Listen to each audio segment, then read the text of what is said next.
देव माणूस मधला अध्याय पुढील भागामध्ये गोपाळ घरी येतो, पण सारखा आर्याच्या डेड बॉडीचा विचार करत असतो आणि म्हणतो, त्या जामकरने का सोडलं मला? त्याला त्याच्याच फ्रीजमध्ये ती डेड बॉडी दिसली नसेल का? हे सगळं तो मुद्दाम करत असणार, पण काही झालं तरी डेड बॉडी त्या फ्रीजमधून हलवावीच लागणार. लाली म्हणते, अहो काय झालं, कसला विचार करताय? तो काहीच नाही, पण लालीला मात्र चांगलंच कळत असतं. आता गोपाळ बाहेर पडतो आणि बघतो तर जामकरची गाडी निघून गेलेली असते. तो आता एकाचा टेम्पो आणि आईस्क्रीमचं फ्रीजर घेतो. जामकरच्या घरी जातो आणि बघतो तर खरंच फ्रीजमध्ये आर्याची डेड बॉडी असते. तो आता उचलतो आणि टेम्पोमधल्या फ्रीजरमध्ये घालतो. पण देवसिंगचं नशीबच गणलेलं असतं. तो आता टेम्पोमधून आर्याची डेड बॉडी घेऊन चाललेला असतो.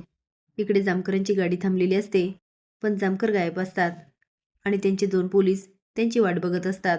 तेवढे दिवसिंग येतो आणि त्यांच्या थांबलेल्या गाडीला धडकतो. हवालदार म्हणतात, कोण आहे रे? डोळे फुटले की काय? काय टेम्पोत काय आहे? गोपाळ म्हणतो, आईस्क्रीम. एक हवालदार दुसऱ्याला म्हणतो, अय वाईट जर आईस्क्रीम खाऊन बघायची का? आता मात्र गोपाळला चांगलाच घाम फुटतो.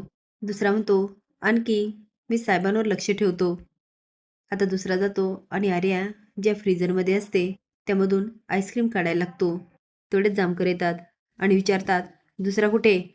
तो साहेब तिकडं. आता जामकर त्याला शोधत जातात आणि बघतात तो आईस्क्रीम घेतोय. जामकर म्हणतात, काय करताय तिकडे? आईस्क्रीम खायची आहे?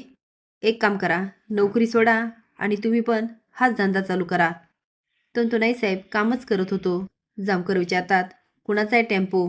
आता मात्र गोपाच्या पायाखालची जमीनच सरकते. जामकर विचारतात, काय आहे त्याच्यामध्ये? आईस्क्रीम की अजून काही? आता ते बघायला जातात. गोपाळ म्हणतो, मेलो.